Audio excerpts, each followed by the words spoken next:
तो आज हम डिस्कस करेंगे जो 71st बीपीएससी जो हुआ था सितंबर 2025 में। तो उसमें क्या है कि बहुत सारे क्वेश्चन इतने बढ़िया था कि उसे रिपीटिशन होने का चांसेस है 72 बीपीएससी जो आने वाली है। तो इसे हम क्या करते हैं एज ए पीवाईक्यू के रूप में एक 1 बाय 1 डिस्कस करेंगे जो हमें आगामी परीक्षाओं के लिए यूज़फुल हो सकता है। तो हम जो बीपीएससी का जो 71st बीपीएससी का जो ई सेट था उसको हम आज डिस्कस करते हैं, ठीक है। इसमें हम देखते हैं कि पहला क्वेश्चन है कि निम्नलिखित प्रश्न में नीचे दिए गए 4 शब्दों में से 3 में एक प्रकार की समानताएं हैं, सिमिलरिटी है, और चौथा क्या है उसे डिफरेंट है। तो इसमें देखते हैं कि जो सूक्ष्मदर्शी है, माइक्रोस्कोप है, दूरबीन है और जो पारदर्शी यंत्र है, ये तीनों क्या है, ये तीनों प्रकाशिकीय आधारित यंत्र हैं, ठीक है। लेकिन जो स्टेथोस्कोप है ये क्या करता है, ये ध्वनि तरंग आधारित इंस्ट्रूमेंट है जो हृदय की धड़कन को मापने में किया जाता है। तो ये ऑप्टिकल है, इसलिए क्या है, ये तीनों अलग हो गए, ये तीनों एक हैं। और स्टेथोस्कोप चूँकि ध्वनि आधारित है इसलिए इसको भिन्न माना जाएगा। नेक्स्ट में है कि ये तो रीजनिंग है, स्प्रिंग को ये लिखा जाता है तो उसी कोड में इसे क्या लिखा जाएगा। तो इसमें देख सकते हैं कि एस के बाद यू का कितना पोजीशन है, उस तरह से इसको डिकोड करेंगे तो ए ऑप्शन आएगा। थर्ड में ये भी रीजनिंग है, इजी है, इसका फादर इन लॉ होगा, ठीक है। अब आते हैं 3 हो गया, 4 में आते हैं। तो देखिए राम उत्तर की दिशा में जाता है तो पहले उत्तर की दिशा में चलेगा, फिर वह दाएं मुड़ती है, दाएं मुड़ा, फिर दोबारा दाएं चलती है। तो दाएं मुड़ने के बाद क्या कर रही है, फिर दोबारा दाएं चलती इधर आएगी, फिर अंत में बाएं चलती है तो बाएं इधर चलेगी। तो इसका मतलब ये कौन सी डायरेक्शन है, ईस्ट का है, ठीक है, ये ईस्ट का है ये। अब देखते हैं 5th नंबर में। तो अंग्रेजी वर्णमाला में देखते हैं कि जो डिक्शनरी में जो सजाए जाते हैं तो पहले देखिए कि अंत में कौन सा आएगा, पहले एम तो सारे में सेम है, उसके बाद ए आएगा, ए देखिए दोनों में है, एच आई है, A B C D E F G H I, तो पहले क्या होगा, डी आएगा, फिर ए आएगा, फिर देखते हैं कि अब बी और सी में देखिए एच के बाद क्या है, ये ई है, तो ई के बाद आई आएगा ना, तो इसलिए लास्ट में सबसे बी आएगा। अभी देखिए ये 39 विद्यार्थी की कक्षा में ये तो रीजनिंग है, ये बना सकते हैं। 7th नंबर भी रीजनिंग है, इजी है क्वेश्चन। 8 नंबर भी रीजनिंग ही है।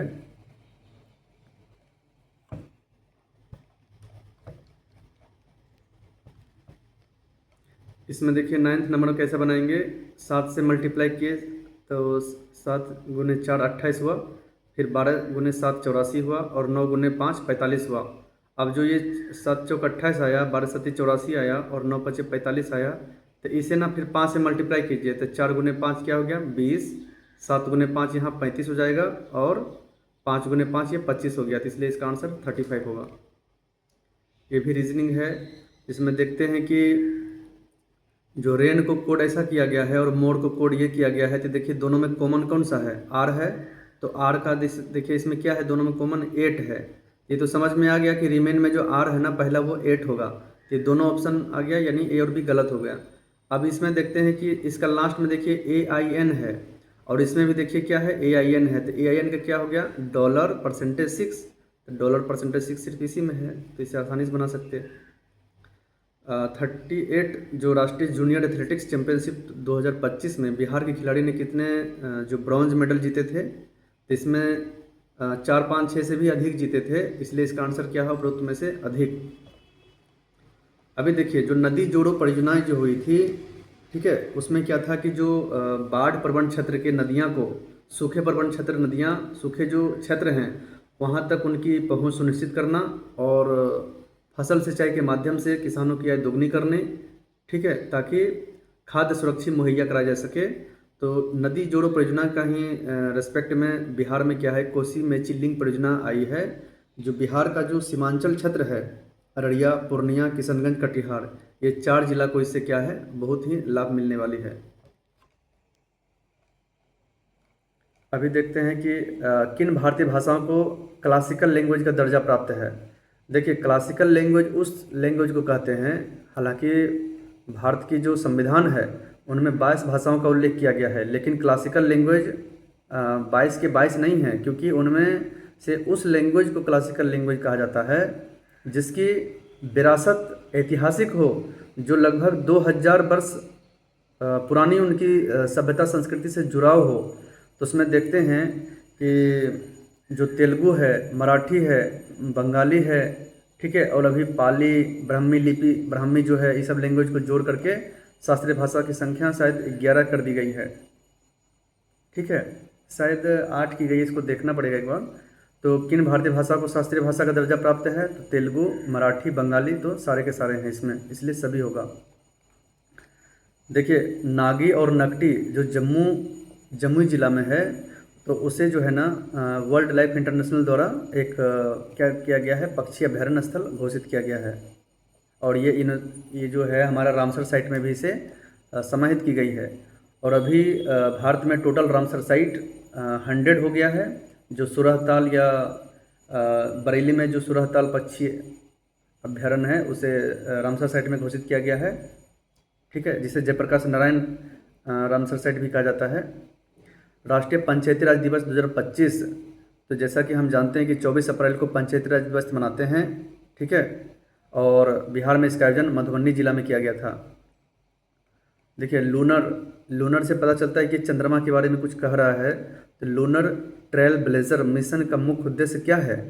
तो लूनर जो ट्रेल ब्लेजर था वह नासा द्वारा क्या किया गया है कि एक माइक्रो मिशन था, जिसमें चंद्रमा पर पानी के रूप में OH आयन्स हो, H2O हो, बर्फ़ का पता लगाना और उसे मानचित्रण करना है, ठीक है, ताकि आगे के अनुसंधान में उनकी सहायता से आगे का प्रयोग किया जा सके। नेक्स्ट देखिए क्या है, अफ्रीकानर्स से अभिप्राय किन लोगों से है? तो अफ्रीकानर्स जो कहलाते थे, जो 17वीं से 18वीं शताब्दी के आसपास जो डच थे, जर्मन जो पर्सन थे, फ्रांसीसी के जो श्वेत वर्ग के लोग थे, तो दक्षिण अफ्रीका में जो बस गए थे ना, ठीक है, और चूंकि ये कम संख्या में थे, इसलिए यह अल्पसंख्यक समूह है। तो अफ्रीकनर्स क्या है? डच है, जर्मन है, फ्रांसीसी बसे श्वेत है, जो कि दक्षिण अफ्रीका में बस चुके थे। उस 16वीं सदी की बावड़ी का नाम क्या है, जिसे भारतीय पुरातत्व सर्वेक्षण ने हाल ही में वर्ल्ड मॉन्यूमेंट्स फंड इंडिया के सहयोग से संरक्षित किया है, कंजर्वेशन किया है, ठीक है। इसमें देखते हैं कि जो अग्रसेन की जो बावली है, ये तो दिल्ली में है। राजाओं की बावली कहाँ है? मेहरौली पुरातत्व पार्क में है। और चौकी की बावड़ी कहाँ है? तो चौकी की जो बावड़ी है, ठीक है, ये शायद इसको देखना पड़ेगा। इसमें देखते हैं कि 16वीं शताब्दी की बावड़ी का नाम क्या है, जिसे भारतीय पुरातत्व सर्वेक्षण ने वर्ल्ड मॉन्यूमेंट्स फंड इंडिया के सहयोग से संरक्षित किया है, तो चौकी की बावड़ी हो जाएगा, ठीक है। न्यूयॉर्क सिटी के मेयर का नाम क्या है? तो एरिक एडम्स, जिन्होंने 14 अप्रैल को डॉक्टर भीमराव अम्बेडकर दिवस घोषित किया है। देखिए, यूरोविज़न सॉन्ग कॉन्टेस्ट का अस्थायी नारा क्या था? तो यूरोविज़न सॉन्ग कॉन्टेस्ट का अस्थायी नारा है यूनाइटेड बाय म्यूजिक, ओके। देखिए, इसमें देखते हैं कि जो इंडियन स्पेस रिसर्च ऑर्गेनाइजेशन जो है 15 अगस्त 1969 को इनकी स्थापना हुई। तब से लेकर यह लगातार अभूतपूर्व अपनी प्रगति हासिल कर रही है, जिसमें कि GSLV F-15 यानी जियो सिंक्रोनस लॉन्च व्हीकल F-15 जो मिशन है, जो जियो सिंक्रोनस यानी 36,000 किलोमीटर की ऊंचाई पर जो स्थापित की जाती है, उस मिशन से संबंधित है। तो यह GSLV F-15 मिशन इसरो की 100वीं प्रक्षेपण यान है, 100 नंबर का, और इसे जो है ना NVS 02 से ले जाया गया, ठीक है, सार जो है ना हरिकोटा में। तो इसका क्या है कि A और C सही है, इसलिए इसका D आंसर है। अभी देखिए, G20 जिसका गठन 1999 में किया गया था एशियाई वित्तीय संकट के परिणाम स्वरूप, ठीक है, तो इसका जो 18वां शिखर सम्मेलन 2023 में हुआ, वह कहाँ है? भारत में, जिसे वसुधैव कुटुंबकम उनका आदर्श थीम था, ठीक है। और 19वां जो 2024 में हुआ है, वो ब्राज़ील में हुआ था, ब्राज़ील के रियो डी जेनेरियो में। और 20 नंबर का जो G20 सम्मेलन वो अफ्रीका में हुआ, जिसमें देखते हैं कि हम अमेरिकन्स ने उस पर नस्ल भेद का आरोप लगाकर उसमें शामिल नहीं हुआ था। सॉरी। और 21वां जो 2026 में होने वाला है सितंबर के आसपास, वह मियामी फ्लोरिडा अमेरिका में होने वाली है। ठीक है, तो इसमें देखते हैं कि जो G20 2023 में जो सम्मेलन हुआ था, जिसे दिल्ली डिक्लेरेशन भी कहा जाता है, तो वह क्या है, इंडिया में हुआ था। और ये जो लिखा है ना, बिल्डिंग अ जस्ट वर्ल्ड सस्टेनेबल प्लेनेट, यह जो है 19वीं ब्राज़ील जो समिट हुआ है उसका थीम है। तो इसमें से क्या है, तीनों गलत है, इसलिए डी आंसर होगा। अभी देखिए 2024 के बाकू में जो यूएनएफसीसी यानी United Nation framework for convention to climate change यानी संयुक्त राष्ट्र जलवायु सम्मेलन में, उसमें कहा गया है जो COP29 जिसे भी कहते हैं, ठीक है, COP29 2024 में जो आयोजित की गई है जलवायु परिवर्तन के रेस्पेक्ट में, तो उसमें कहा गया कि जो डेवलप्ड कंट्री है उसे 2035 तक प्रतिवर्ष कम से कम $300 बिलियन देने की अपील की है, ताकि विकासशील जो कंट्री है जलवायु परिवर्तन की समस्याओं से ऊपर उठ सके और रिन्यूएबल एनर्जी के क्षेत्र में आगे बढ़ सके वो।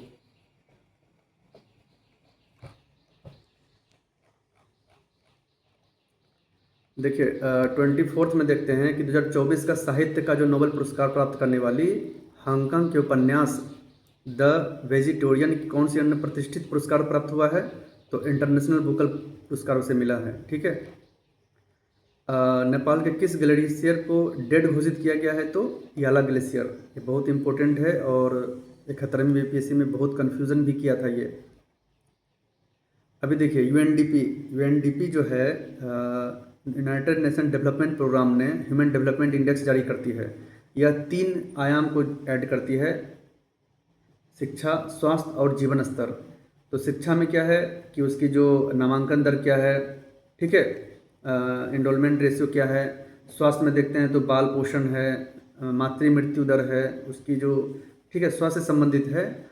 और जीवन स्तर में देखते हैं कि उसकी पेयजल की पहुंच, ठीक है, स्वच्छ ऊर्जा तक की पहुंच कैसी है उसे, यानी जीवन स्तर से जो एसोसिएटेड बुनियादी ढांचे हैं उसकी पहुंच से वो रिलेटेड आयाम है। तो यूएनडीपी एचडीआई के थ्रू 3 आयाम पे काम करती है। तो भारत में जो है ह्यूमन डेवलपमेंट जो इंडेक्स है वह 2023 में कितना था, उसमें देखते हैं जीवन प्रत्याशा 58.6 वर्ष से 72 वर्ष हो गया है। और इसमें देखते हैं कि जो 2025 में एचडीआई का जो रिपोर्ट आया है उसमें इंडिया का रैंक 130 है और स्कोर क्या है 0.685 स्कोर के साथ यह मध्यम मानव विकास श्रेणी में आते हैं। फरवरी 2025 में एआई एक्शन समिट, अभी देखिए आर्टिफिशियल इंटेलिजेंस पे चौथा समिट हो चुका है। तो पहला समिट कहाँ हुआ, ब्रिटेन में हुआ, ठीक है, दूसरा हुआ साउथ कोरिया में, तीसरा पेरिस में। तो ये जो एआई एक्शन समिट है ना, ये पेरिस में हुआ था। और 2026 में, ठीक है, 16 से शायद 20 फरवरी के आसपास जो हुई थी वह एआई इम्पैक्ट समिट, जो कि साउथ एशिया का पहला समिट था, ठीक है, जिसका भारत ने नेतृत्व किया और सफलतापूर्वक नेतृत्व किया, जिसमें कि देखते हैं कि 7 सूत्र है, मानव पहल है, ठीक है। तो यह जो है एक्शन समिट पेरिस में हुआ था, ये 3rd। देखिए 96वां एकेडमी पुरस्कार एम्मा स्टोन्स को पुअर थिंग्स के लिए मिला था, ठीक है। किस गुजराती फिल्म ने 70वें राष्ट्रीय फिल्म पुरस्कार में राष्ट्रीय सामाजिक पर्यावरणीय मूल्य को बढ़ावा देने के लिए सर्वश्रेष्ठ फीचर फिल्म का पुरस्कार जीता? यह क्या है, कच्छ एक्सप्रेस को। 2024 का रमन मैग्सेसे, अभी देखिए रमन मैग्सेसे को क्या है, एशिया का नोबेल पुरस्कार कहा जाता है, जिसमें रवीश कुमार जो पत्रकार हैं उनको भी मिल चुका है। और इसमें देखो फुनसो कर्मा, यह भूटान के थे, रूरल डॉक्टर्स मूवमेंट, और मियाजाकी हायाको जो जापानीज़ हैं। तो इन्हें सबको रमन मैग्सेसे के पुरस्कार 2024 में मिला है। अभी देखिए आकाश तीर क्या है, तो आकाश तीर के बारे में देखते हैं कि यह एक एयर डिफेंस सिस्टम है, राइट। तो उसमें क्या है कि आकाश तीर मिशन के लिए 1982 करोड़ लागत से इसको आगे बढ़ाया जा रहा है। और इसे जो है ना C4I, देखिए इसमें यह ना C4ISR, इसका मतलब होता है C4 मतलब 4C, 1C का मतलब हो गया कमांड कंट्रोल, ठीक है, कम्युनिकेशन कंप्यूटर, और आई से इंटेलिजेंस, सर्विलेंस, रिकॉग्निजेंस हो गया, ठीक है, रिकॉग्निजेंस हो गया। तो ये क्या करती है, तो ये क्या करता है कि जितना भी हमारा ड्रोन है, दुश्मन के ड्रोन है, या फिर जितने भी एयर स्ट्राइक करते हैं, तो उसे हवा में नष्ट करने की इसके पास बहुत बखूबी इनमें क्षमताएं हैं। तो ये क्या करती है कि हवा में ही निष्क्रिय रक्षा से सक्रिय प्रतिकार के रणनीतिक बदलाव को दर्शाता है। तो इसमें सारे के सारे इसमें सही है, ठीक है। आकाश तीर,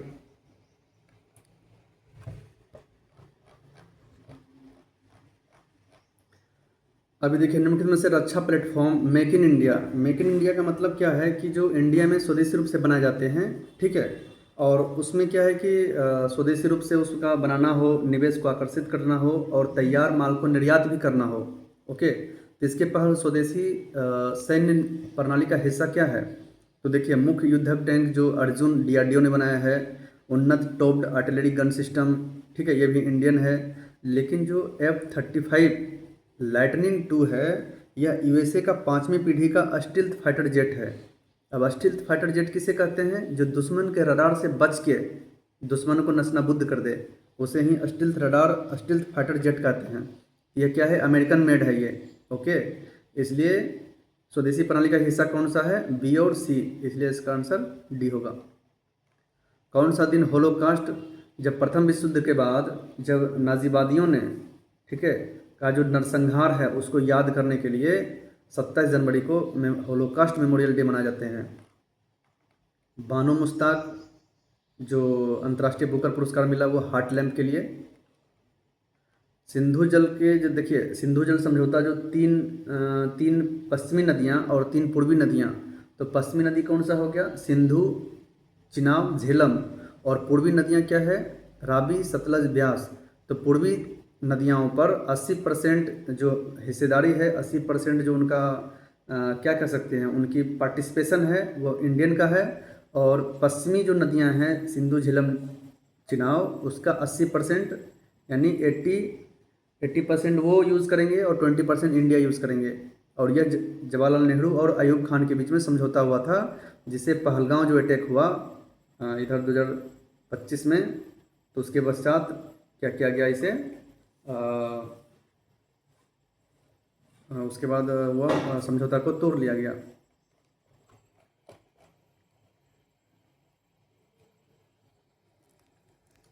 देखिए यूएनडीपी क्या हो गया, यूनाइटेड नेशन डेवलपमेंट प्रोग्राम, ठीक है। तो यूनाइटेड नेशन डेवलपमेंट प्रोग्राम द्वारा विकसित जो क्षमता गरीबी माप का मतलब क्या हो गया कि कैपेबिलिटी पॉवर्टी मेजर, यह क्या करता है, इसका जो आयाम देखते हैं कि सुरक्षित प्रसव हुआ कि नहीं, ठीक है, स्वास्थ्य के क्षेत्र में बाल पोषण और महिला साक्षरता दर। तो इसमें देखिए क्या है कि सीपीएम में स्वास्थ्य और पोषण की कमी का प्रतिनिधित्व बाल कुपोषण को शामिल किया गया है, ठीक है, और शिक्षा और ज्ञान में महिला निरक्षरता को शामिल किया गया, बिल्कुल सही। तो जो कैपेबिलिटी पॉवर्टी मेजर है उसमें सुरक्षित प्रसव, बाल पोषण और महिला साक्षरता दर को शामिल किया गया। देखिए इसमें लिखा है पुरुष निरक्षरता, ये गलत है। और यह क्षमता गरीबी के महत्वपूर्ण संकेतक के रूप में स्वच्छ पेयजल, इसमें पेयजल आयाम में है ही नहीं, सिर्फ सुरक्षित प्रसव, बाल पोषण और महिला जो साक्षरता दर है, इसलिए इसका आंसर क्या होगा 36 का 1 और 2। देखिए अप्रैल सितंबर 2024-25 के दौरान भारत के निर्यात की शीर्ष 10 प्रमुख वस्तु में से नहीं था। तो देखिए पेट्रोलियम तो फर्स्ट नंबर पे रहता है, उसके बाद लोहा इस्पात, और बासमती चावल जो है ना शीर्ष 10 में शामिल नहीं था।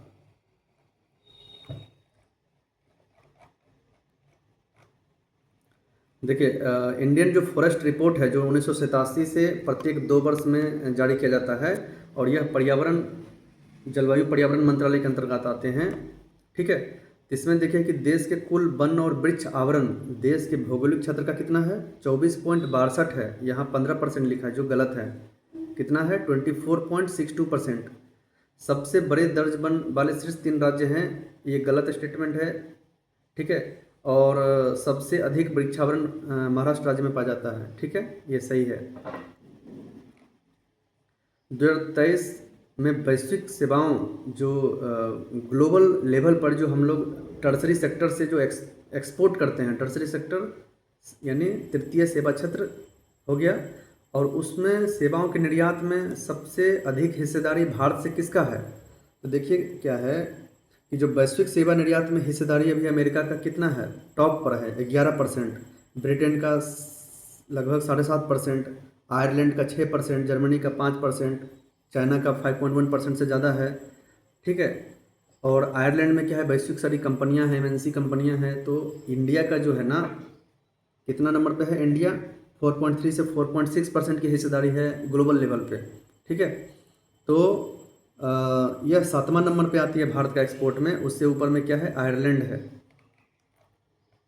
देखिए स्वास्थ्य परिवार कल्याण मंत्रालय के यूविन पोर्टल, यूविन पोर्टल क्या है देखते हैं कि कोविड-19 के समय भी हम लोग यूविन पोर्टल पे लॉगिन रजिस्टर करके हम लोग वैक्सीनेशन का सर्टिफिकेट डाउनलोड किए थे। तो ये क्या है, ये पूछ रहा है सही नहीं है। तो क्यूआर आधारित ई टीकाकरण प्रणाली बिल्कुल सही है। यह माता पिता बच्चों के लिए आयुष्मान भारत स्वास्थ्य खाता, आयुष्मान भारत हेल्थ कार्ड के निर्माण की सुविधा प्रदान करता है।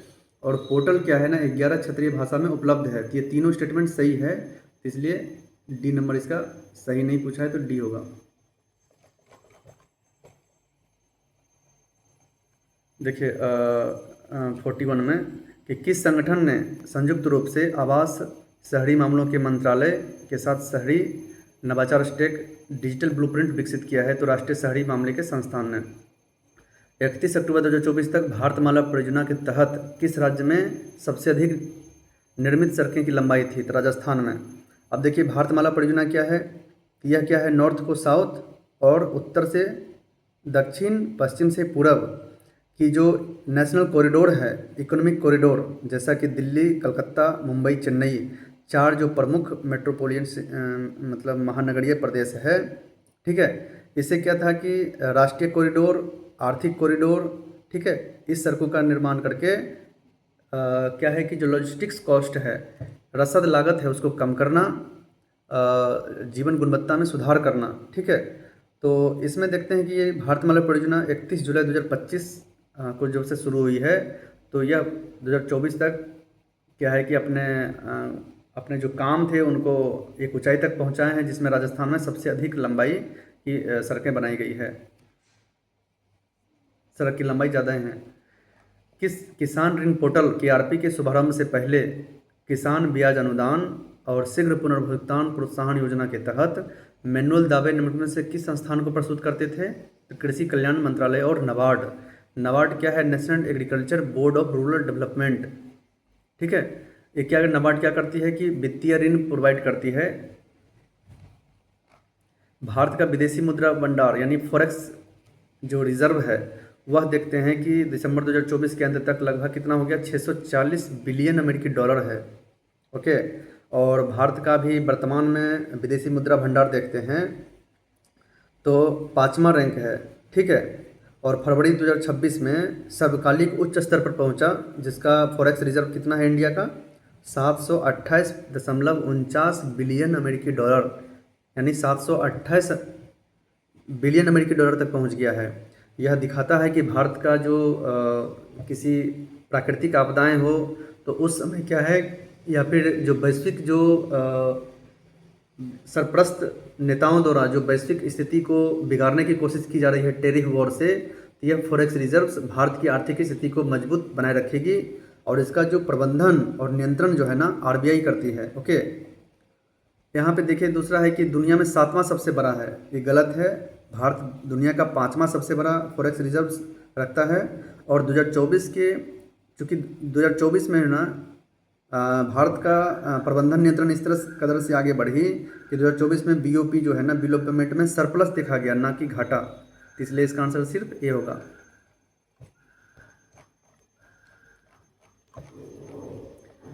देखिए नेशनल फैमिली हेल्थ सर्वे 5 के अनुसार निम्नलिखित में से किस राज्य ने 2019-20 में 6% से कम आबादी को मल्टी पॉवर्टी लाइन के रूप में दर्ज किया है? इसमें देखते हैं कि जो जम्मू कश्मीर है, हिमाचल प्रदेश है, केरल है, गोवा है, ठीक है, उसमें 6% कम गरीबी देखा गया है, जबकि यूपी में ज़्यादा दर्ज किया गया है। तो इसका आंसर ए और बी होगा। 46 में देखते हैं कि देखिए मिष्टी पहल तो आप सुने होंगे। मिष्टी का मतलब होता है mangrove initiative for shoreline habitat and tangible income. ठीक है, तो मिष्टी पहल 2023-24 के बजट में बनाया गया है और इसका उद्देश्य है कि 540 स्क्वायर किलोमीटर एरिया को विकास करना है मैंग्रोव के लिए, और यह 9 राज्य और 3 यूटी में इसकी विकास की गई है। ठीक है, तो मिष्टी पहल क्या हो गया 2023-24 के बजट में, तो बी का 1 नंबर होगा। देखिए बी का 1 नंबर कौन सा है, सी ही ऑप्शन में बी का 1 नंबर है। उसके बाद देखते हैं कि जो लाइव कार्यक्रम है वह COP26 ग्लासगो में, जो ग्लासगो स्कॉटलैंड में लाइव कार्यक्रम शुरू किया गया है। और राष्ट्रीय स्वच्छ जो वायु कार्यक्रम है वह उसका क्या है, राष्ट्रीय स्तर की राजनीति, यानी डी का क्या हो गया 3 नंबर, डी का ये 3 हो जाएगा। और PAT performance achievement and trade योजना जो है ना, PAT योजना, वह ऊर्जा गहन उद्योग में उत्सर्जन को कम करने के लिए लक्ष्य रखा गया है। तो ए का क्या हो जाएगा 2 नंबर। ओके,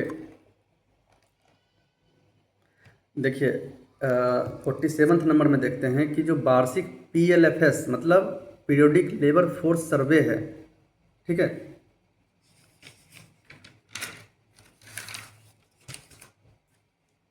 ओके, तो इसमें देखते हैं कि 2021-22 के बाद से शहरी महिलाओं की तुलना में ग्रामीण महिलाओं का श्रम बल भागीदारी लेबर फोर्स पार्टिसिपेशन रेट में अधिक वृद्धि की गई है। ये बिल्कुल सही स्टेटमेंट है कि लेबर फोर्स पार्टिसिपेशन रेट जो है ना, ग्रामीण महिलाओं की 23.3 से 41.7% हो गया है, यानी 18.4% की वृद्धि की गई है। जबकि शहरी क्षेत्र में 23.8 से 28% हुआ, यानी मात्र 4.2% की वृद्धि हुई है। इसलिए ग्रामीण क्षेत्र में की जो महिलाएं हैं वह काफ़ी पार्टिसिपेशन रेट इनकी बढ़ी है। ओके, इसमें देखिए क्या है कि ये 90% राज्यों में जो वर्कफोर्स पार्टिसिपेशन रेट इतना फीसदी से नीचे है, 90, ये गलत स्टेटमेंट है। और कृषि में जैसा कि देखते हैं कि महिलाओं श्रमिकों की हिस्सेदारी बढ़ी है, जबकि कह रहा है कम हो गया, इसलिए गलत है ये। अभी देखिए क्या है कि विज्ञान प्रौद्योगिकी और नवाचार नीति का परिणाम नहीं था। तो इसमें देखिए वन नेशन वन सब्सक्रिप्शन जो शोधार्थी हैं उन्हें पहुंच बढ़ाने के लिए लाई गई थी। ये अनुसंधान नवाचार फ्रेमवर्क लाया गया था, क्योंकि ये 2020 का परिणाम नहीं था। जबकि अटल इनोवेशन मिशन कब आया था, ये तो 2016 में शुरू हुआ है, इसलिए ये गलत है। ये देश का जो ग्रॉस वैल्यू एडिशन जो MSME सेक्टर्स में है वो 2020-21 में जो है ना 27.3% से 2022-23 में 30.1% हो गया है। ठीक है, अब ग्रॉस वैल्यू एडिशन किसे कहते हैं कि जैसा कि गेहूं आया, सपोज अब गेहूं से क्या हुआ कि आटे बनी। ठीक है, गेहूं का प्राइस सपोज 20 रुपये kg है, उससे आटे बनी, आटे का कीमत 45 रुपये kg हो गया। फिर उस आटे से कोई बेकरी बना तो उसका कीमत मान लीजिए कि 100 रुपये हो गया। तो इस तरह से क्या हो गया कि जो 20 रुपये का गेहूँ था ना वो 100 रुपये तक पहुँच गया उसका वैल्यू एडिशन करते करते। ठीक है, क्योंकि मटेरियल का क्या किया, डाइवर्सिटी कर दिया। तो यह gross value addition MSME sectors में कितना है 27.30 से 30.1% तक बढ़ाई गई है। अभी देखिए भारतीय सीमेंट उद्योग, भारत का जो सीमेंट उद्योग है ना पूरा दुनिया में सेकंड है, पहला कौन है, चाइना है। और भारत का लगभग 87% सीमेंट कहाँ मिलेंगे, जहाँ पे चूना पत्थर और कोल का अवेलेबिलिटी ज़्यादा हो, उपलब्धता ज़्यादा हो। तो जिसमें राजस्थान है, आंध्र प्रदेश, मध्य प्रदेश कुछ राज्यों में केंद्रित है, बिल्कुल सही। भारत दुनिया सीमेंट का सबसे बड़ा उत्पादक नहीं है, सेकंड सबसे बड़ा उत्पादक है। ओके, भारत में अधिकांश सीमेंट संयंत्र कच्चे माल के स्रोतों से दूर, ये गलत है, क्योंकि हम जानते हैं कि सीमेंट के उत्पादन में हर एक 2 टन कच्चे माल से 1 टन सीमेंट उत्पादन होती है। तो इसका मतलब इतने बड़े तादाद में अगर कच्चे माल की उपलब्धता चाहिए तो हमें जहाँ कच्चे माल की उपलब्धता है वहीं पे सीमेंट फैक्ट्री लगाना सही होगा, इसलिए गलत स्टेटमेंट है। ठीक है, 3 नंबर, 2 और 3 गलत है, इसलिए 1 सही है बस। बिहार का जो मिशन दक्ष का क्या उद्देश्य है, तो मिशन दक्ष का जो उद्देश्य है कि जो 3 से 8 क्लास तक के बच्चे हैं उनमें ग्रेड स्तरीय उसकी एफिशिएंसी बढ़ाइए, पिछड़ने वाले छात्रों को व्यक्तिगत सलाह दीजिए कि कैसे वो आगे बढ़े। ठीक है, तो मिशन दक्ष का क्या उद्देश्य है, ग्रेड स्तरीय दक्षताओं तक पहुंचने के लिए पिछड़ने वाले छात्रों के लिए व्यक्तिगत सलाह दीजिए उसे। अभी देखिए यह बिहार से रिलेटेड है क्वेश्चन सारे। बिहार स्टार्टअप नीति जो युवा ढांचे के तहत, युवा का मतलब क्या हो गया, वाई का मतलब होता है यस टू स्टार्टअप, यानी स्टार्टअप के प्रति जागरूकता, नेटवर्किंग और मेंटरशिप बढ़ाना। यू का मतलब क्या हुआ, unleash regulation enables for the supporting startup, उसे सपोर्ट करना है। भी मतलब vibrancy in education system, okay. और ए मतलब access to funding for incubation support, तो युवा वही हुआ। तो युवा पहल के घटक कौन सा नहीं है, अंतर्राष्ट्रीय बाजार विस्तार की योजनाएं, ओके। 2023-24 जो इकोनॉमिक सर्वे के प्रदर्शन के बारे में कौन सा सही स्टेटमेंट है, तो मौजूदा कीमत पे बिहार की प्रति जीडीपी क्या है, 12.8% बढ़ी है, ओके, पिछले वर्ष की तुलना में। देखिए मौजूदा कीमत यह होता है कि जो पिछले वर्ष के रेस्पेक्ट में कंपेयर किया जाए, लेकिन जो आधार वर्ष होता है, तो आधार वर्ष क्या है, 2011-12 को आधार वर्ष माना गया है। तो इसमें से क्या है, ए और बी दोनों सही है, इसलिए डी आंसर है। देखिए बिहार में युवा जनसंख्या 0 से 19 वर्ष के अनुपात 2041 तक काफ़ी गिरावट का अनुमान है, बिल्कुल सही। और जो डेमोग्राफिक जो डिविडेंड है, ठीक है, जनसंख्यिकी लाभांश 2041 के आसपास चरम होने की उम्मीद है। बिहार में बुजुर्ग आबादी भारत की तुलना में अधिक बढ़ रही है, गलत है, जबकि यह इसका रेट कम है, ठीक है।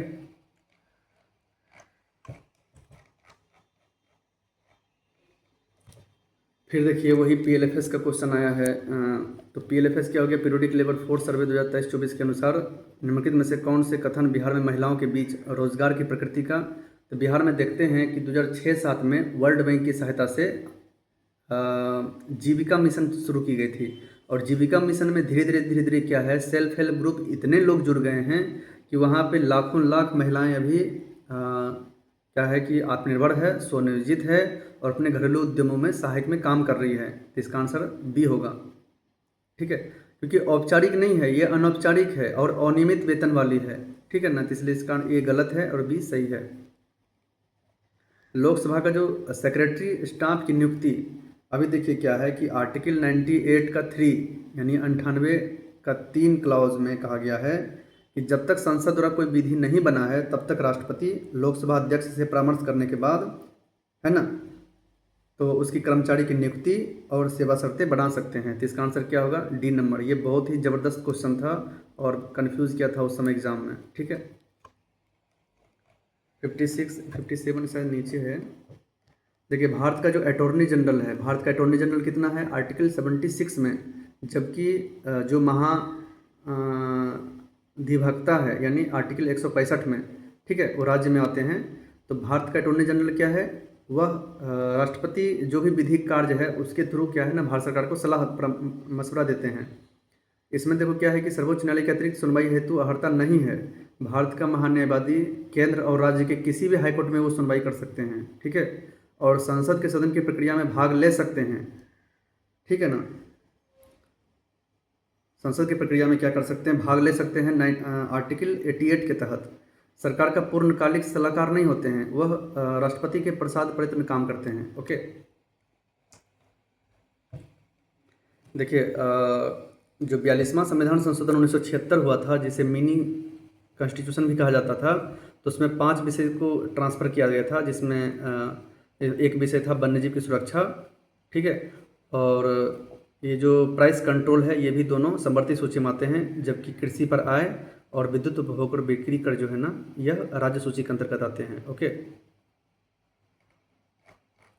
निम्नलिखित में से कौन सा डीपीएसपी का गांधीवादी सिद्धांत, तो देखिए डीपीएसपी क्या है ना, चुनौतीपूर्ण नहीं है, ठीक है, चुनौती नहीं दे सकते इसे किसमें, कोई भी कोर्ट में इसके उल्लंघन होने पर या इसे लागू करने के लिए राज्य जो है ना अपने संसाधन के आधार पर ही डीपीएसपी से संबंधित जितने भी विषय हैं वो लागू करती है। और यह आर्टिकल 36 से 51 तक इसमें दर्ज की गई है भाग 4 में, ठीक है। तो ग्राम पंचायत का गठन आर्टिकल 40 और जो क्या बोलते हैं इसमें काम का अधिकार है, काम पाने का अधिकार किस में है, तो आर्टिकल 41 में है, कुछ मानवीय दशा में काम पाने का अधिकार है। तो 1 और 4 क्या है, ये गांधीवादी सिद्धांत है।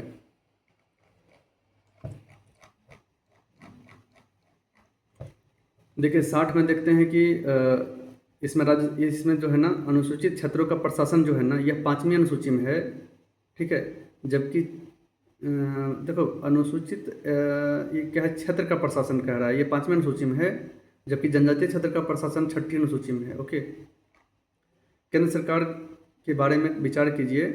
इसमें है कि मंत्रालय और विभागों का निर्माण प्रधानमंत्री कैबिनेट सचिव के परामर्श से होता है। सेक्रेटरी का कोई भूमिका नहीं होती है उसमें, ठीक है। प्रत्येक मंत्री के मंत्रालय राष्ट्रपति द्वारा प्रधानमंत्री के परामर्श पर आवंटित किए जाते हैं। तो ये बिल्कुल सही स्टेटमेंट है।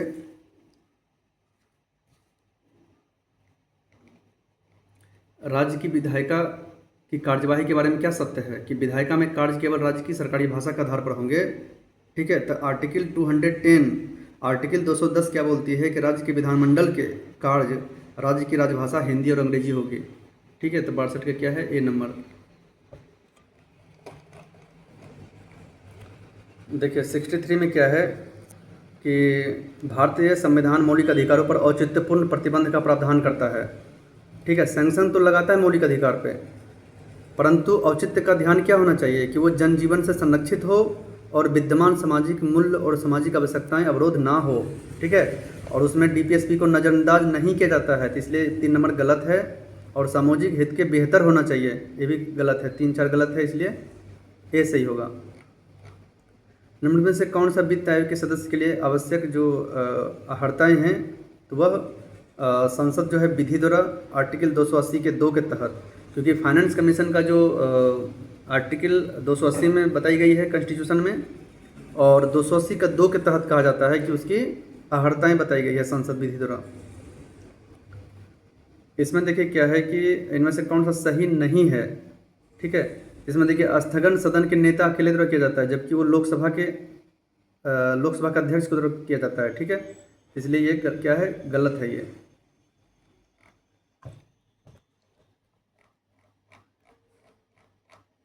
देखिए पंचायतों की वित्तीय समीक्षा के लिए, तो देखिए पंचायत का जो पंचायती राज स्थिति में देखते हैं कि उसमें का आर्टिकल 243 का आई से, तो ठीक है। उसमें क्या बोलता है 243 का आई आर्टिकल में कि वह राज्यपाल जो है हर एक 5 वर्ष के लिए वित्त आयोग का गठन करेगी। सरकार द्वारा घोषित आत्मनिर्भर भारत योजना सहयोग करती है।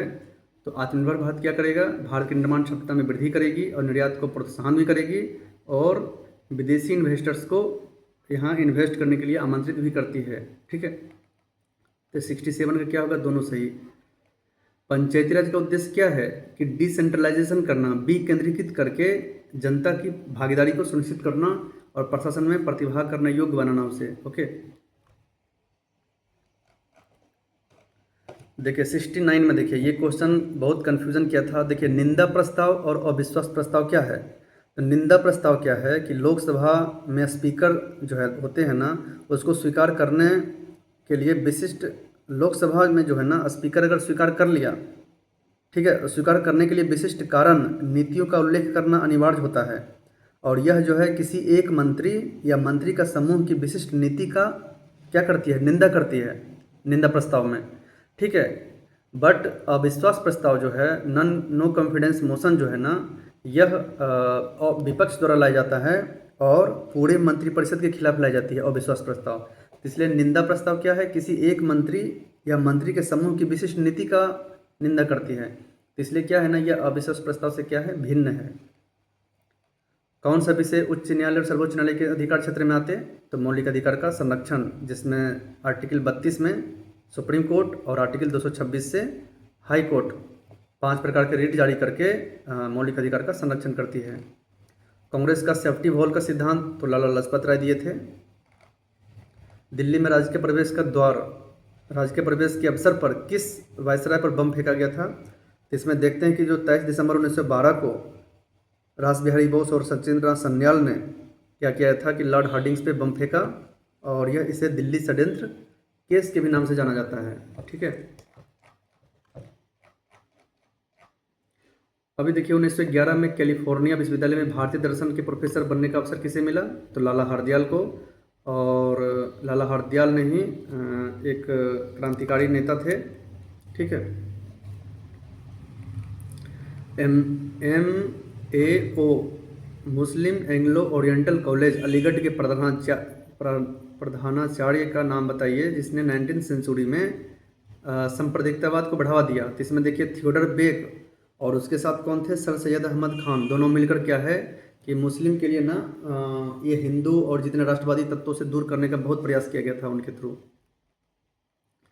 देखिए यंग इंडिया, यहाँ द एक्स्ट्रा लिख दिया है जो नहीं लिखना चाहिए, तो the young India Mahatma Gandhi द्वारा लिखा गया है, ठीक है। कॉमनवेल्थ एनी बेसेंट द्वारा, बाल गंगाधर तिलक द्वारा जो 1893 और 1895 में जो 2 पत्रिकाएं शुरू की गई थी, ठीक है। किस कमीशन ने, तो इसमें देखते हैं साइमन कमीशन में टोटल 7 श्वेत ही थे, भारतीय एक भी नहीं था, इसलिए साइमन कमीशन गो बैक का नारा दिया गया और इसी के क्रम में लाला लाजपत राय की मृत्यु हुई थी लाठीचार्ज में, ठीक है। किसने आज़ाद हिंद फौज का नेतृत्व संभाला और चलो दिल्ली का प्रसिद्ध नारा भी दिया था। इसमें देखते हैं कि जो सुभाष चंद्र बोस ने चलो दिल्ली का नारा दिया था। हम तो भारत को स्वतंत्र करेंगे या अभियान में मर जाएंगे, यह महात्मा गांधी ने 8 अगस्त 1942 के आसपास जो है जब बम्बई के ग्वालियर टैंक मैदान से इन्होंने शुरू किया था, ठीक है, डू एंड डाई। किसने बांटो और छोड़ो का नीति अपनाया था, तो इसमें दिसंबर 1943 का जो कराची अधिवेशन हुआ उसमें मोहम्मद अली जिन्ना ने डिवाइड एंड क्विट का नारा को बुलंद किए थे। किस अधिनियम ने भारत के विभाजन के 2 नए स्वतंत्र भारत और पाकिस्तान के राज्यों को मूर्ति रूप दिया था, तो भारतीय स्वतंत्रता अधिनियम 1947, ओके। किस कांग्रेसी नेता ने 1918 में बिहार की यात्रा की, तो इसमें देखते हैं कि एनी बेसेंट ने होम रूल मूवमेंट के आगे बढ़ाने के लिए पटना में 2 बार उन्होंने विजिट की भी किए थे। चंपारण एग्रीगेंट कमेटी की नियुक्ति में किसके बीच समझौता हुआ था, चंपारण जो सत्याग्रह उसके पश्चात चंपारण कृषि कमेटी की नियुक्ति में भारतीय सरकार और गांधी जी के बीच में समझौता हुआ। बिहार में किसान सभा का प्रमुख नेता कौन थे, शाहजानंद सरस्वती, ठीक है। इसमें देखते हैं कि 1929 में बिहार प्रांतीय किसान सभा और 1936 का जो लखनऊ, ठीक है, उसमें अखिल भारतीय किसान सभा का बैठक भी हुई थी। विक्रम और सुल्तान जो गंज है पुलिस थाने के अंतर्गत राष्ट्रीय ध्वज पर किसे मार दिया गया था, तो इसमें तो कोई ऑप्शन ये नहीं है, इसलिए इसका आंसर गलत है, ठीक है। इनमें से ऊपर में से कोई इसमें नहीं है। ये अच्छा क्वेश्चन था और कन्फ्यूज़न वाला भी। 1939 में बिहार के मुख्यमंत्री कौन थे, तो डॉक्टर श्री कृष्ण सिंह थे। इसमें देखिए कर्ण स्वर्ण जो है ना वह शशांक वंश की राजधानी भी थे, तो पश्चिम बंगाल। प्राग ज्योतिषपुर किसे कहा जाता है, तो असम को। गिरनार से गुजरात हो गया, और प्रतिष्ठान जो है ना शायद सतवाहन का प्रतिष्ठान कैपिटल था महाराष्ट्र में, ठीक है। तो 86 का क्या हो जाएगा, बी नंबर आंसर हो जाएगा।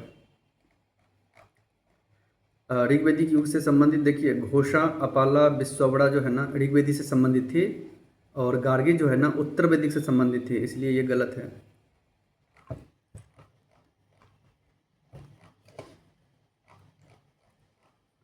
एटी में देखते हैं कि जो चोल गंगम झील था उसको राजेंद्र प्रथम चोल वंश के शासक ने बनवाए थे। धर्म महमात्रों की नियुक्ति अशोक ने, प्रयाग की सभा हर्षवर्धन ने हर एक 5 वर्ष में वो कराते थे, और सुदर्शन झील का जो जीर्णोद्धार चंद्रगुप्त मौर्य के द्वारा किया गया था 88 का क्या हो जाएगा, ए नंबर, ठीक है। निम्नलिखित शासकों में से किसने सबसे अधिक समय तक शासन किया, तो इसमें देखते हैं जो बहलोल लोदी था ना वो 1451 से 1489 ईस्वी तक यानी 38 वर्ष शासन किए, और ये जो खिलजी थे यह तो 20 वर्ष लगभग। मोहम्मद बिन तुगलक ये 26 वर्ष शासन किए थे, तो सबसे अधिक बहलोल लोदी का है। 90 में देखिए कि हसीन मसुक शाह से बनाएंगे तो राजवंश का अगर इसमें देखेंगे तो इसका आंसर क्या हो जाएगा, ए नंबर, ठीक है। 91 में देखते हैं कि तुलसीदास द्वारा लिखित नहीं की गई है, लिखी नहीं गई है, तो इसमें देखिए गीतावली, विनय पत्रिका और कवितावली लिखी गई है, जबकि जो साहित्य लहरी है, ठीक है, और सूर सागर यह सूरदास द्वारा लिखा गया है, कृष्ण भक्त थे वो, ठीक है।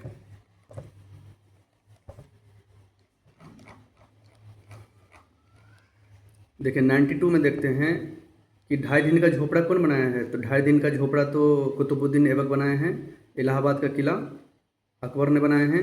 एतामुद्दौला का मकबरा जो नूर जहाँ ने बनाई है, ठीक है। और काबुली बाग मस्जिद जो है ना बाबर ने बनाए थे, ओके। इस प्रकार से इसका आंसर क्या हो गया 92 का ए नंबर। इसमें देखिए जेम्स अगस्त हिक्की ने बंगाल गजट लिखे थे। बंगाल गजट का प्रकाशन किया था दयानंद सरस्वती 1875 में, सत्यार्थ प्रकाश रामास्वामी नैयर जस्टिस पार्टी तमिलनाडु में, और ज्योतिराव फुले सत्यशोधक समाज की स्थापना किए थे। ठीक है, देखिए 94 में क्या है ना, पिता और पुत्र से उसे मिलान करना है। तो बाबर का जो है ना, बाबर का 4 बेटा था, कामरान, हिंदाल, ठीक है, कामरान, हिंदाल, अस्करी, ऐसे कुछ नाम था। तो उसमें से बाबर का कामरान हो जाएगा। और देखिए अकबर का बेटा क्या था, सलीम, तो बी का 1 नंबर हो जाएगा, तो बी का 1 हो गया। सी का शाहजहाँ का कौन है, मुराद है। और जहांगीर का बेटा का नाम क्या था, खुर्रम था ना, 2 नंबर।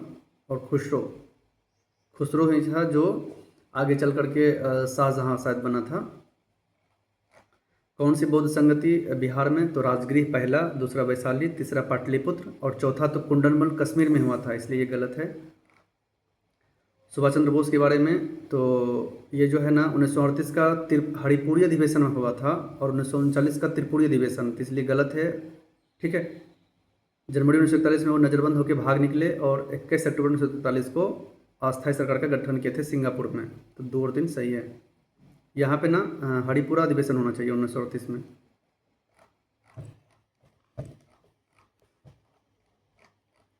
देखिए 97 में नालंदा यूनिवर्सिटी के आचार्य, तो देखिए नागार्जुन थे, शिलभद्र शांति रक्षित थे, कौटिल्य तो तक्षशिला यूनिवर्सिटी के आचार्य थे ना, और इसे विष्णुगुप्त भी कहा जाता है। और घनानंद को हरा करके चंद्रगुप्त मौर्य जैसे राजाओं को एक मौर्य वंश की स्थापना में बहुत महत्वपूर्ण भूमिका भी निभाए थे। आधुनिक भारतीय इतिहास में घटना को सजाना है, तो पहले देखिए टीपू सुल्तान 1799 ईस्वी में डेथ किए, पांडिवा 1760 में, सलवाई की संदरी 1782 में, और राजा नंद कुमार की मृत्युदंड 1775 में। इस प्रकार से सजाएंगे तो पहले बांडीवा 1760, उसके बाद 1775, 1782 सलवाई, और 1799 टीपू सुल्तान। ओके, अभी देखिए बिहार के निम्नलिखित समाचार पत्रों में सबसे पहले किसका प्रकाशन हुआ। तो ये बहुत ही बेहतरीन क्वेश्चन है, क्योंकि इसका ईयर ऑफ प्रकाशन पता पहले होना चाहिए इसे बनाने से पहले। तो इसमें देखते हैं कि जो पहले, अब देखते हैं हम पहले बिहार हेराल्ड से। तो बिहार हेराल्ड जो है ना 1875 में अंग्रेजी समाचार पत्र, पहला समाचार पत्र अंग्रेजी का था बिहार हेराल्ड। दूसरा देखते हैं अखबार बिहार। अखबार बिहार 1856 में प्रकाशन हुआ, और यह उर्दू में प्रकाशन हुआ था। और ऐसा भी कहा जाता है कि पटना का जो कमिश्नर विलियम टेलर के प्रयास से शुरू हुआ था। तो बिहार हेराल्ड पहला अंग्रेजी में 1875, अखबार बिहार 1856 उर्दू में पहला था। और पटना जो हरकरा है ना, यह 1855 में शुरुआती अखबार में से एक था जो पहला उर्दू था। और बिहार बंधु हिंदी समाचार पत्र 1872 में, ठीक है, और इसका संपादक हसन अली था। तो सबसे पहले कौन सा होगा, पटना हरकरा, जो 1855 में शुरुआत किया गया था। 100 नंबर में देखते हैं कि चंपारण सत्याग्रह के समय गांधी जी के साथ राजेंद्र प्रसाद थे, आज़ाद दस्ता जयप्रकाश नारायण, ठीक है। और 1940 में बिहार में व्यक्तिगत सत्याग्रह में कृष्ण सिंह के साथ श्याम नारायण सिंह थे। और किसान सभा बिहार का सहजानंद सरस्वती होगा। तो 100 का क्या हो जाएगा, डी नंबर आंसर हो गया, ठीक है।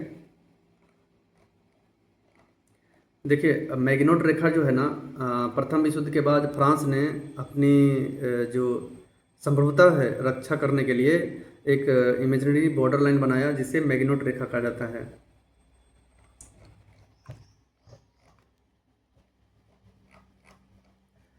अब क्या है, वो लीनियर क्वेश्चन है, तो इसे हम जल्दी थोड़ा ख़त्म करेंगे। हॉर्मुज स्ट्रेट, जहाँ पे अभी देखिए ईरान, इजराइल और अमेरिका का वर्चस्व की लड़ाई चल रही है। ये पर्शियन गल्फ और ओमान की खाड़ी में है। ग्राउंड जीरो कहाँ है, तो ग्राउंड जीरो क्या है, न्यूयॉर्क में है।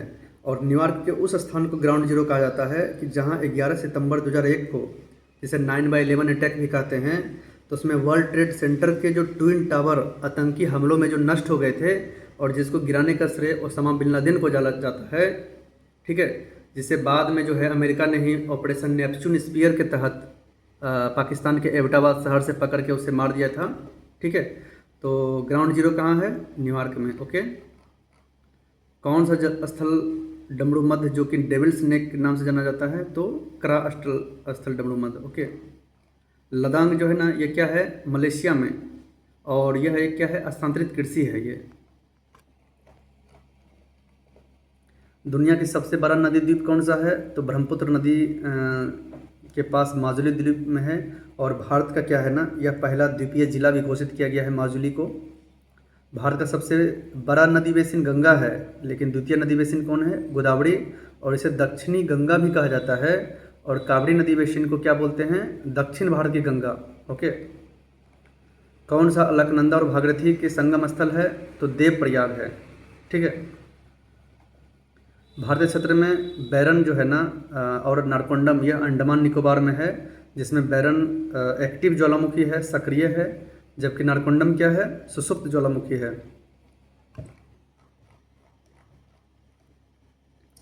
मेरठ में किस आइटम की शिल्पकला को जीआई टैग मिला है, तो कैंची को। ओके। भारत में समशीतोष्ण यानी टेम्परेट फॉरेस्ट जो सेंटर है, रिसर्च सेंटर, वह हिमाचल प्रदेश के शिमला में है। Kanha national park Madhya Pradesh. लोकटक क्या है, लोकटक एक झील है, और यह केबू लेमजाओ राष्ट्रीय उद्यान यहाँ पे प्रसिद्ध है। कौन सा पार्क अभ्यारण्य बिहार में बाघ परियोजना के अंतर्गत है, तो Valmiki tiger reserve, Valmiki national park. Bihar का, अब बिहार में ना टोटल 6 रामसर साइट हो चुके हैं अभी तक। ठीक है। बिहार का राज्य पशु कौन है, बैल है, और पक्षी क्या है, गोरैया। बिहार में नालंदा यूनिवर्सिटी का जो पुनर्स्थापन किस वर्ष हुआ, तो 2014 में। कर्मनाशा नदी जो है कैमूर जिला से निकलती है, और यह चौसा के पास आकर के क्या है, गंगा में मिल जाती है।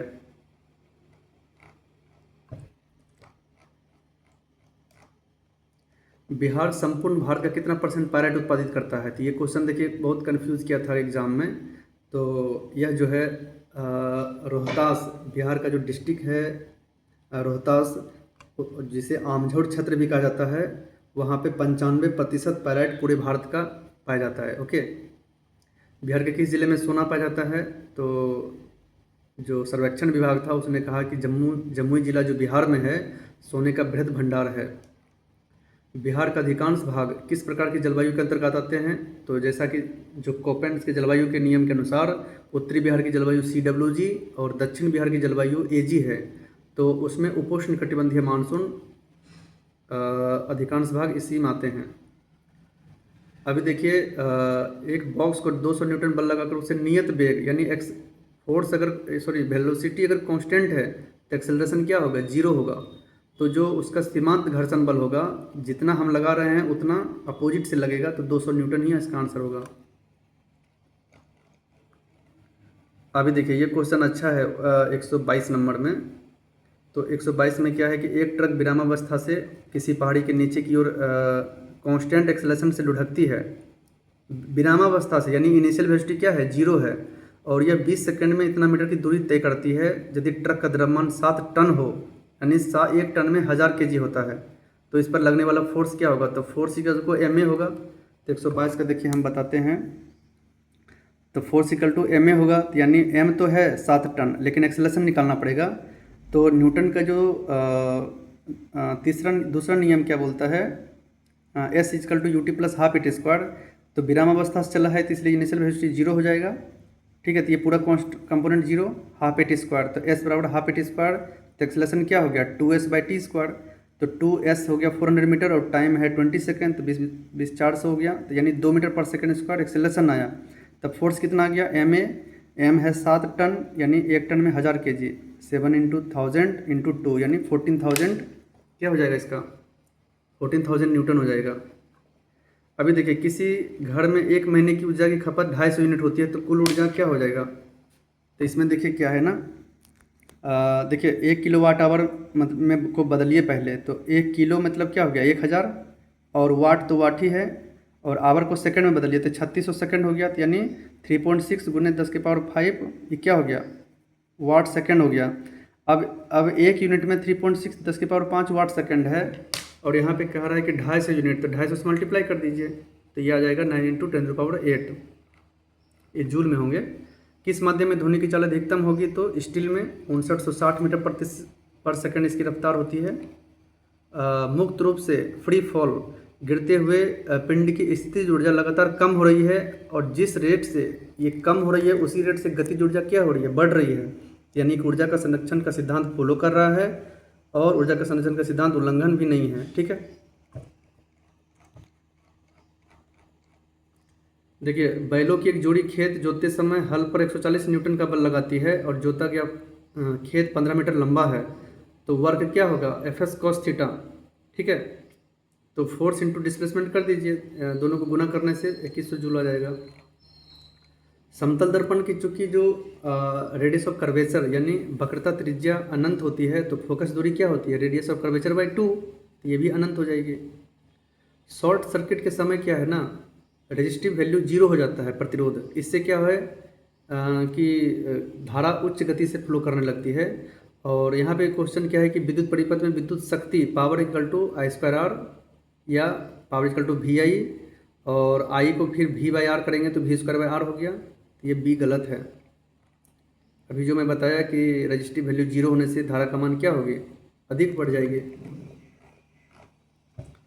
देखिए उपकरणों में विद्युत जो स्ट्रोक्स है, ठीक है, स्पाइक्स है, उसे बचाने के लिए फ्यूज का इस्तेमाल करते हैं और इसका गलनांक कम होती है, जो एक स्पाइक्स आने पे गल जाती है और पूरे जो हमारे इलेक्ट्रिक सर्किट है उसको क्या है, बचाती है। 0.1 देखिए 0.1 जो एन यानी नॉर्मलिटी HCl का pH मान क्या है, इसमें देखते हैं कि जो pH मान होता है ना वो माइनस लॉग H प्लस है और माइनस लॉग 0.1 नॉर्मलिटी है, तो 0.1 को क्या लिख सकते हैं, 10 के पावर -1। अब लॉग का ना ऑलरेडी 10 बेस होता है, और 10 बेस बाय 10 बेस ये पूरा सिस्टम क्या हो गया, 1 हो गया, और ये -1 अगर आगे जाएगा तो माइनस इंटू माइनस प्लस 1 यानी इसका pH मान 1 हो जाएगा। ठीक है, नीचे से रात में चमकने वाले बर्नर क्या है, यूरोपियम डॉप्ड स्टोंटियम एल्यूमिनेट है। ओके, स्मार्ट फिल्म के लिए किस सामग्री का उपयोग किया जाता है, तो इंडियम टिन ऑक्साइड। कार्सिनोमा या कैंसर के उपचार के लिए किस धातु उपयोग किया जाता है, तो प्लैटिनम का।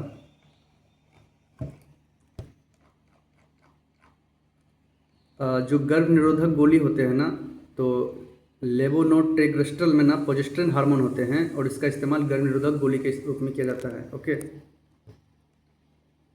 तेल को गैल्वेनाइज्ड आयरन, अभी देखिए गैल्वेनाइज्ड आयरन रहेगा, इसका मतलब जिंक का कोटिंग क्या रहेगा, उसमें जिंक का पेंट चढ़ा रहेगा, और जिंक का पेंट जब तेल में जो तेल में क्या रहता है, फैटी एसिड, तो फैटी एसिड जब वो जिंक से कम रिएक्शन करता है ना, तो क्या है, जहरीला गैस बनाता है, जहरीला यौगिक बनाती है, और तेल की गुणवत्ता भी कम करती है। ओके, तो इसका क्या है, ABC तीनों के कारण इसे नहीं रखा जाता है, तो सभी सही है। ऑक्टेन रेटिंग बढ़ाने के लिए और एंटी नॉकिंग बढ़ाने के लिए क्या करते हैं हम लोग, टेट्राइथाइल लेड का इस्तेमाल करते हैं। ठीक है, ये देखिए ये अच्छा क्वेश्चन है, PHBB क्या है, एक बायोडिग्रेडेबल पॉलीमर्स है और इसका पॉली 3 हाइड्रोक्सी ब्यूटाइट्रेट हाइड्रोक्सी वेलरेट इसका फुल फॉर्म है इस यौगिक का। देखिए हार्मोन्स जो है ना वो डक्टलेस होता है, हमारे रक्त में डायरेक्ट वो स्रावित होते हैं, ये अंतःस्रावी ग्रंथि है। ठीक है, और बहिर्स्रावी में जैसे देखिए हमारा जो पसीना छूटते हैं ये सब क्या है, बहिर्स्रावी ग्रंथि में आते हैं। निम्नलिखित में से कौन सा शब्द हर्पीज सिम्प्लेक्स वायरस और मानव के बीच बातचीत को दर्शाता है, तो ये क्या है ना, मनुष्य के बॉडी में रहते हैं और ये संक्रमण भी करते हैं और हमारे बॉडी से क्या करते हैं, अवशोषित करते हैं, तो इसलिए उसको क्या करते हैं, परजीवी यानी एंडोपैरासाइटिज्म कहते हैं। देखिए 141 बहुत ही बेहतरीन मेडिकल व्यू से अच्छा क्वेश्चन है, क्योंकि ये जो IG है ना इसका नाम है इम्यूनोग्लोबिन टाइप है, और इम्यूनोग्लोबिन टाइप जो IgG है, A है, M है, E है, ठीक है, D भी होते हैं। तो इसमें क्या है, इम्यूनोग्लोबिन टाइप में टोटल क्या है ना कि वायरस बैक्टीरिया जब संक्रमण करती है ना, ठीक है, वायरस बैक्टीरिया जब संक्रमण करेगी तो हमारा क्या है कि जो बॉडी का जो बीटा सेल है ना उससे तुरंत IgM रिलीज होता है, सबसे पहले रिलीज होता है। और चूंकि IgM का जो होता है ना ऐसे Y कलर का स्ट्रक्चर होता है और यह 5 Y का कम्बिनेशन होता है। ठीक है, तो उसमें क्या है कि ना 10 एंटीजन, 5 में 5 दूनी 10 एंटीजन वाइंडिंग साइट्स होते हैं, यानी पेंटामेरिक स्ट्रक्चर होता है इसका, पंचकोणीय। ठीक है, तो इसलिए क्या करता है, सबसे जल्दी उस पर अटैक करता है और वायरस बैक्टीरिया जो प्रवेश करते हैं उसको खत्म करने का प्रयास करता है। और आगे जो है देखते हैं, जो बायोलॉजिकल मेम्ब्रेन्स किससे बनी होती है, तो लिपिड और प्रोटीन से। ओके, देखिए ये भी मेडिकल क्वेश्चन है कि जो हमारे बॉडी है ना, उसमें जेनेटिक कोड में टोटल 64 कोड होते हैं, 64, जिसमें कि 61 जो कोडन होते हैं ना जेनेटिक कोड, वह एमिनो एसिड से कहीं ना कहीं वो बाइंडिंग रहते हैं। ठीक है, एमिनो एसिड से कोड करते रहते हैं। लेकिन जो 3 बचा है ना, जिसमें कि UAA, UAG और UGA, ठीक है, ये तीनों क्या करते हैं ना, कोड नहीं करते हैं एमिनो एसिड के साथ। तो जैसे कि UAA को ओकर कहते हैं, UAG को एम्बर और UGA को ओपल कहते हैं। तो ये सब क्या है ना, UAA, UAG और UGA, ये तीनों नॉनसेंस कोडन है। अब नॉनसेंस कोडन क्या है, जो एमिनो एसिड से कोड नहीं करते हैं। ठीक है, तो जब प्रोटीन सिंथेसिस होते हैं ना, तो प्रोटीन सिंथेसिस के समय अगर UAA, UAG और UGA ये तीनों में से कोई भी एक आ जाते हैं ना, तो प्रोटीन संश्लेषण की जो प्रक्रिया है, श्रृंखला है, उसको स्टॉप कर देते हैं। ठीक है, तो यह बहुत बेहतरीन क्वेश्चन है इसका। 144 में देखते हैं कि विलुप्त होने के खतरे में पड़ी प्रजाति, तो जो IUCN है वह इंडेंजर्ड जो स्पीसीज है, जो आगामी वन जीवन उसका खत्म होने वाली है, तो उसको लुप्तप्राय प्रजाति कहते हैं उसको। खरीफ फसल जो कि अभी मार्च अप्रैल जो चल रही है ना इस मौसम, इसमें जून जुलाई में रोपे जाते हैं और सितंबर में उसको काट ली जाती है गर्मी के मौसम में। तो गेहूँ, चना, जौ ये सब क्या है, रबी फसल है, जबकि गन्ना, धान ये सब क्या है, खरीफ फसल है। 145 व 146 नीचे है। तो जाइलम निम्नलिखित क्या करते हैं, जाइलम क्या है ना, पानी घुले खनिज को परिवहन करके पत्ती तक पहुंचाते हैं, और फ्लोएम क्या करते हैं, भोजन का परिवहन करके हर एक सेल्स तक पहुंचाते हैं। ठीक है, 147 देखते हैं कि पौधे के वर्गीकरण में वेस्कुलर टिश्यूज क्या है, जाइलम और फ्लोएम। उसका सबसे पहला प्रयोग एपिडे कोंडेलो ने किए थे। आम का हम जो भाग खाते हैं वह क्या है, मध्य फल भित्ति है। ओके, क्योंकि ऊपर छिलके होते हैं, नीचे उसकी गुठली होती है, तो उसके बीच का भाग को ही हम खाते हैं ना। ओजोन दिवस 16 सितंबर को। और आज का लास्ट क्वेश्चन क्या है कि माइकोराजा संबंध में पौधे का लाभ क्या है, कि खनिज का बढ़ा हुआ अवशोषण और रोगों से सुरक्षा। इस प्रकार से क्या है कि हम 1 to 50 पूरा डिटेल में डिस्कस किए हैं। इससे क्या पता चलता है कि एरिया ऑफ जो कवरेंस है, BPSC कहाँ कहाँ से क्वेश्चन टच करती है। तो उसमें हम देखते हैं कि जो पीरियोडिक लेबर फोर्स सर्वे है, चाहे वन क्षेत्र हो, जितने भी डेटा बेस्ड क्वेश्चन हैं उसे थोड़ा ध्यान से देखने की ज़रूरत है। और नेक्स्ट में फिर मिलते हैं, 71st का लेकर आएंगे। धन्यवाद।